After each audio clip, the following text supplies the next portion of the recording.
same root form, going back to the word masaha in Hebrew and Arabic, which means one who is anointed, rubbed over, massaged. Priests and kings were anointed in consecration to their offices, like a coronation ceremony or like a gowning ceremony. So when a person was officially appointed to a certain status, he was the Messiah, the anointed one. Hebrew word Messiah. Translated into Greek, Christos, from which they lopped off the os and left you with Christ. Then what is Christ in Islam? Yes. In Islam, we accept that Jesus was the Christ, meaning he was the one that was promised by God Almighty to come to the Jews and reform the Jews. Now, when he came, he claimed that he was the Messiah, from which we get the word Christ, through the word Christos, and from which again we get the word Christianity. But the word Christ was never heard by Jesus in his lifetime, because this is a Greek word. He said, I am the Messiah. He didn't say, I am the Christ in Greek, because he's talking to the Jews, a Jewish prophet coming to Jews, speaking the Jewish language, Hebrew or Aramaic. He did, yeah, Aramaic, I thought. Aramaic, yes. So while he's speaking, he's saying in his own language is that I am the Messiah, the anointed one, the chosen one. But his people didn't recognize him.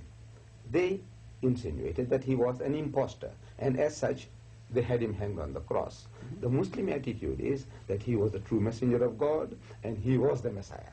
And more than that he was born miraculously, without any male intervention, and that he gave life to the dead by God's permission, and he healed those born blind and the lepers by God's permission. So we are going further than the Jews in the acceptance of Jesus Christ. Do you have any Jewish friends? Yes, I do have, and I also reason with them. Are you sure you have Jewish friends? Yes, I worked for Jews for a number of years, and we had fantastic relationship, man. And I have addressed Jewish audiences, and they seem to respond beautifully, to my messages. Okay. Yes, right. So, Christ in Islam, you recognize him. The Jews do not. They are still waiting that Messiah. And then where does your prophet, sir, the prophet of Islam and the Bible, come in? Yes. You see, Muhammad came 600 years after Jesus. Jesus the Christ. 600 years after. God Almighty appointed him. And now there was a dispute going on in his own environment between the Jews and the Christians with regards to the personality of Jesus. What was his stand? What would be the stand of his followers? So he clarifies the position for us with regards to Jesus, that he was one of the mightiest messengers of God. He was the Messiah. He was born miraculously, but he was not God in human form. He is not God incarnate. And he is not the begotten Son of God. How can you tell that from the Bible? The Bible also tells us the very same thing. I mean, in my reading of the Christian Bible, nowhere does Jesus ever say at any time, I am God or worship me. Nowhere. There is not a single Bible among the many versions. There is not a single statement, unequivocal statement, anywhere in any Bible. But on the contrary, like you had mentioned a few minutes back, about I and my Father are one. Now people, when they read that, the Christian now, he is, I say, programmed. We are all programmed. There is no doubt about that. But we must be big enough to say, let's see if you can reprogram me. Now, the Christian has been programmed to think that when he said, I and my Father are one, which meant that he was claiming divinity, that he is God himself. We says, no, he didn't mean in that sense. Though the Jews, according to the Christian scriptures, they took exception to that statement of his. But he explains, he said, is it not written in your law, I said ye are gods, that people are even called gods in the scriptures, and you find no fault with that. Why are you taking exception to me when I say I am the Son of God? So in other words, now he was speaking in the sense that God Almighty and him, in purpose they are the same, not in omnipotence, in omniscience, or in any other spiritual matters. He, as he says, he said, my Father is greater than I. So my Father is greater than all. He said, I can of my own self do nothing. God can do everything. He knows everything. He says, of that day, in the last day, knoweth no man, no, not the angels, not the Son, but the Father in heaven. No way does he claim equality with God. He's always a subordinate position. But now people, these statements are taken to me out of context, and a religion has been made out of it. What about Muhammad? Muhammad is he no more a than a Messiah? messenger. No, he is the messenger of God. He's a messenger. Yes. Jesus was also a messenger, but he was somebody that the Jews were waiting for, to liberate them from the Roman bondage, to free them.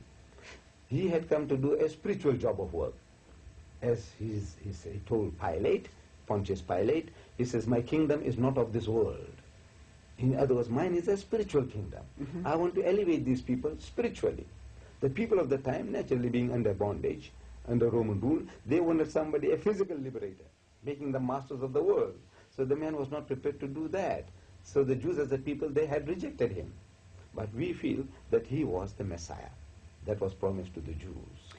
But if Muslims have Muhammad and the Christians have Jesus, and the Jews don't have anybody yet, is that right? No, they have Moses and the prophets. Well, but I mean, they don't have a latter day. Theirs go way, way back. You see, because we feel that they missed the bus with regards to Jesus. But Jesus was the Messiah. But now the Jews have given up all hope of the Messiah. They don't talk about the Messiah anymore. See? I bet they don't in their hearts. I bet they don't. Yes, because they said, no, look, we now need, they will take matters into our own hands. They wanted the Messiah to come and do a job for them. And practical philosophy they applied. You know, Theodore Hertz said, no, we will get what the Messiah is supposed to do.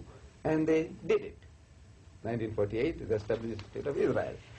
They took the hands out of the Messiah's hand and they established the state of Israel. For the first and only time that I was in Israel, I was in a dining room by myself, and I didn't know anything about the holy days. I didn't know anything about the customs. And I was finishing my supper, and I heard kind of a little singing. And when I looked over and I saw some men softly singing, I honestly thought they were drunk. And I was sort of embarrassed. And then as this sound went around the room, this beautiful, beautiful sound came in these deep voices. Then I realized that they all had little books and that they were singing and giving thanks at the end of a meal. And the tears came to my eyes. It was so beautiful.